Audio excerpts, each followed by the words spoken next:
خب شاید من و شما خیلی بهتر از خیلی تو دنیا میدونیم که نفت چقدر سیاسیه. یعنی یه ماده یه داراییه که خیلی سیاست و کلک و جنگ پشتشه و حتی میدونیم قیمتش میتونه یه مملکت رو زیرو کنه. میدونید کجا رو میگم که به خاطر همین یه قلقای خاصی داره. یعنی نفت فارکس نیست، نفت کریپتوکارنسی نیست، نفت فلز گرانبها نیست، طلا نیست و اصلا یه حیوانیه واسه خودش. خب به خاطر همین یه تکنیک خاصی میخواد معامله کردنش، یه دید خاصی باید به صورت فاندامنتال و تکنیکال داشته باشین اگه میتونید بخواید یه معامله‌گر خفن توی نفت بشید. به خاطر همین اگه خواستین الان میریم پای کامپیوتر، براتون یه توضیحات خیلی جالب میدم که حتما به درتون میخوره واسه ترید کردن و معاملات نفتی. خب پس بریم پای کامپیوتر تا بهتون بگم. سابسکرایب. خب خیلی تبریک میگم بهتون. اگه کسی شانس نداره که بیاد لازم به کامپیوتر نگاه کنه. خب بگذاریم. تحلیل نفت خام فقط تحلیل بنیادی و فاندامنتاله. یعنی شما باید دقیقاً بازی عرضه و تقاضا و از اون پلیتیک پشت سرش رو بدونید. حالا قبل از اینکه این بحث رو شروع بکنم بذارید اول یه کویز براتون مطرح بکنم و آخر ویدیو من بهتون میگم که جوابشو بهتون میگم. برای اینکه تقلب نشه من این تایمش رو کات کردم از این پایین، یعنی معلوم نیست این چارت مال چه زمانیه. فقط من یه تحلیل تکنیکال براتون گذاشتم، یه RSI که این اشباع خرید نشون میده و یه طبیعتا در مورد نفت خام داریم صحبت میکنیم دیگه و این نفت خامه. تحلیل تکنیکال چی میگه؟ مثلا اینجا ببینید اینجا به اشباع رسیده RSI و خب حالا اینم اول بهتون بگم که اگه نمیدونید در مورد چی دارم صحبت میکنم یا اینکه دوست دارید در مورد اصول ترید از صفر بدونید، یه ویدیویی توی دیسکریپشن یا یه جایی این بالاها من حتما لینکشو میذارم که برید اول اون ویدیو رو نگاه کنید. ولی خب بگذاریم. اونایی که تریدر هستن یا با ترید آشنا هستن میدونن که وقتی که RSI میره به محدوده اشباع خرید نزدیک میشه و 70 رو رد میکنه یا به اصطلاح میگن اووربات شده، یعنی خیلی دیگه خرید شده ازش. و همینطوری که الان اینجا میبینید الان رسیده به 70 و اینجا هم خب خیلی قیمت رفته بالا و همینجوری که میبینید قیمت اینجا الان ریخته. یعنی اینجا که رسیده به محدوده اشباع و اینجا به همین طریق میگه ریزش خیلی خوبی کرده، هر کسی این سود گرفته. خب تکنیکال اینجا دوباره چی میگه؟ وقتی شما رفتین بالا حالا هم به محدوده اشباع رسیده، خب همین که یه واگرایی داره نشون میده، یعنی این شیب این سقفا پایینه در صورتی که این شیبش صافه یا فلته. و خب طبیعتا اگه شما بخواید تکنیکال تحلیل بکنید خب یه انتظار داریم که اینم یه ریزش حداقل تا اینجا داشته باشیم. درسته؟ خب حالا ببینیم آیا این اتفاق میفته یا نه.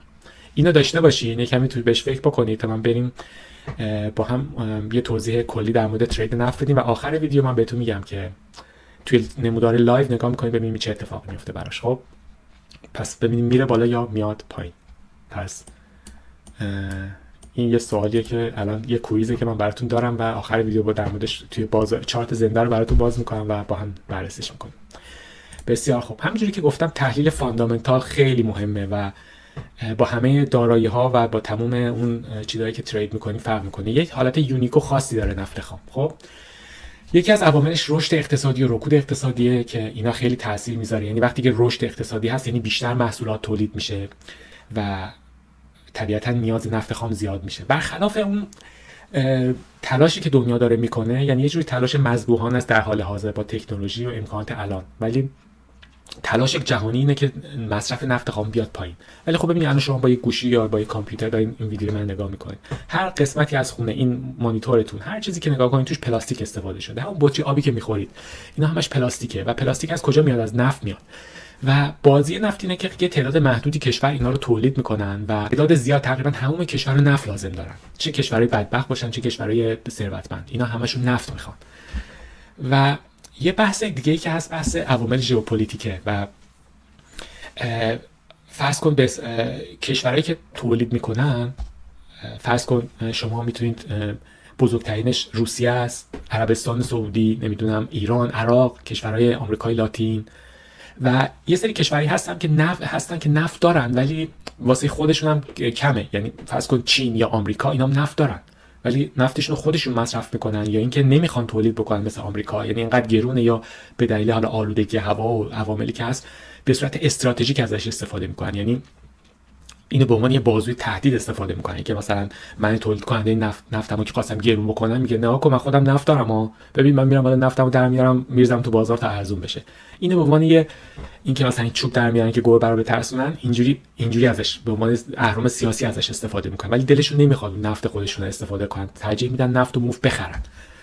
و طبیعتا عوامل ژئوپلیتیک و جنگ‌ها و جدال‌های اقتصادی و سیاسی هم خیلی روی نفت تاثیر میذاره و همیشه شما باید بدونید که معمولا مصرف کننده های زیاد نفت کشورهای پولدارن که نفت هم معمولا ندارن یا نمیخوان تولید کنن و تولید کننده های نفت معمولا حالا به دلایل مشخصی اینا فقیر نگه داشته شدن و نیاز دارن که نفتشون رو بفروشن. معمولا یکی از عوامل دیگه‌ای که قیمت نفت رو بالا پایین میکنه خیلی این سفته بازی و دلالای بازارن. یعنی اگه پیش بینی اقتصادی رشد اقتصادی رو نشون بده، دلالا زودتر میرن میخرن کانترکت ها، اون قراردادهای آینده رو آتی میرن میخرن، بهش میگن فیوچرز کانترکت. و شرکت های نفتی به خاطر اینکه بتونن اون دولت های مثلا غربی نمیذارن اینا تا یه حدی قیمت نفت یا انرژی ببرن بالا، به خاطر همین همیشه از الان سال بعدشون رو خریدن و اگه چشم انداز اقتصادی روشن باشه خب اینا بیشتر میخرن، قیمت میره بالا. ولی اگه بوی رکود و اینجور مشکلات بیاد احساس میکنن که خب احتمالاً مصرف نفت میاد پایین و طبیعتاً قیمت نفت میاد پایین. وقتی کمتر واسه آینده بخرن خب قیمتا میریزه پایین دیگه. یکی از دیگه عواملی که خیلی مهمه و باید در نظر داشته باشیم واسه پیش بینی قیمت نفت، یکی نرخ بهره است و خطر رکود که طبیعتاً اگه نرخ بهره بانکی بره بالا یعنی پول گرون میشه و بیزنس ها و مردم کمتر قرض میکنن چون قیمت پول رفته بالا و وقتی که کمتر قرض کنن کمتر خرج میکنن، کمتر سرمایه گذاری میکنن و احتمالاً بوی رکود میاد. و خب وقتی رکود میشه یعنی چی؟ یعنی مصرف نفت کم میشه، کمتر خرید میکنن، کمتر اسباب بازی میخرن، کمتر موبایل جدید میخرن، کمتر تلویزیونشون عوض میکنن. تمام اینا نیاز به نفت، کمتر مسافرت میرن، کمتر بنزین مصرف میشه. اینا همش عواملی که شما باید یه اقتصاددان باشین اگه بخواید اصولی نفت رو ترید کنین و نفت رو بخواید معامله کنید. خب حالا من میخوام یه استراتژی کلی و فاندامنتال خودم رو بهتون بگم که بدونید واقعا چجوری باید فکر کنین وقتی که میخواید نفت رو معامله کنین. یعنی طرز تفکر بازاری باید داشته باشید. اونایی که تو بازار بودن میدونن وقتی که تو بازار هستی همیشه باید مفت بخری گرون بفروشی. وقتی که احساس میکنی مفته خریدار باید باشی و وقتی که فکر میکنی گرونه دیگه وقت خرید نیست، وقت فروشه یا وقت صبر کردنه. باید یکم صبر بکنی تا یکم بازار خودش رو پیدا بکنه. و اخبار هم خب خیلی موثره توی این تنش‌ها و اخبار اقتصادی و سیاسی دنیا و اخبار امنیتی و درگیری‌هایی که میشه خیلی به شدت میتونه تو بازه کوتاه و میان مدت خیلی قیمت نفت رو جابجا بکنه. خب الان بریم پای چارت. شما نظرتون چی بود؟ خب الان یه تقلبی هم بهتون رسوندم، احتمالاً اونایی که حرفه‌ای ترن الان فهمیدن که جواب اون سوالی که اول ویدیو ازتون پرسیدم چیه. ببینید الان کیه؟ الان فوریه این سال 2022 اینجا. خب این سال 2022 اگه اینجا میتونید ببینید و الان حدوداً 22 فوریه هستی. 22 فوریه چه اتفاقی افتاد؟ اونایی که اخبار رو دنبال میکنن میدونن. جنگ اوکراین و روسیه، روزی که روسیه به اوکراین حمله کرد و طبیعتاً انتظار میرفت که چی؟ خب روسیه یکی از تامین کننده های بزرگ انرژی اروپا است دیگه و شاید حدوداً 50% انرژی اروپا از روسیه تامین میشد زمانی. و طبیعتاً وقتی که با اینا اعلام جنگ کردن یه جوری میشد یه جنگ بین شرق و غرب دیگه. و طبیعتاً اولین کاری که روسیه میکنه چیه؟ میگه من نفت رو نمیدم دیگه، به شما نفت نمیدم، گاز نمیدم. و چه اتفاقی میفته؟ بله تق رفت بالا و ببینید نفت از $89 رسید به $136.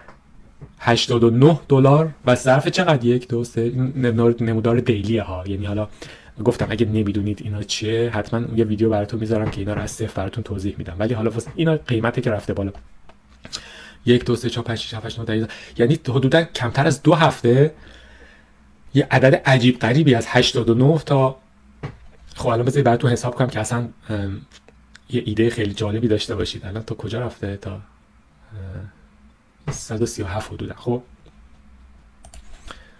ببینید 137 منهای 89 خب 48. خب حالا 48 این تقسیم بر 89 که قیمت اون فرض کن چند روز قبلش بوده 53%. میدونید یعنی چی 53% یه چیزی قیمتش بره بالا سر 2 هفته؟ یعنی هیچی دیگه. و این هیجان که اصلا ببین گپ زده اینجوری رفته بالا. و حالا این چیزی که میگم خاصه دلیلش چیه؟ اینه که همیشه بین مصرف کننده و تولید کننده یه دعواست و اون اهرمای فشار سیاسی و استراتژیکشون رو دارن. وقتی که میره بالا طبیعتش میاد اینجا بخرید نباید بخرید. چرا؟ به خاطر اینکه همینجوری که رفت بالا و کش این قیمت از دستشون در رفت همینجوری هم معمولا باید بیاد پایین، به خاطر اینکه کشورها دست به کار میشن، میرن شروع میکنن مذاکره کردن.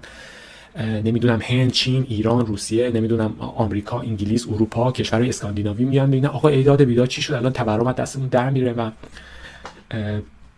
این جنگ اقتصادی شروع میشه و این تولید کننده ها سعی میکنن چیکار کنن؟ اینکه میریزه پایین یکی قول میده که آقا من به شما نفت میدم، یا مثلا یک کشوری میاد یواشکی تحریم ها رو دور میزنه، نفتش به یک کشور دیگه میفروشه و یک مقدار بازار کنترل میشه. ولی این جور چیزا خب ببینید الان اگه شما این زمان جنگو شنیدید، شما 3-4 روز وقت داشتین، حالا بعضیا ثانیه یا دقیقه یا ساعتی معامله میکنن، شما 3-4 روز وقت داشتید که فکراتون بکنید و این تحلیل رو به این نتیجه برسید که این قیمت میره بالا و رفت.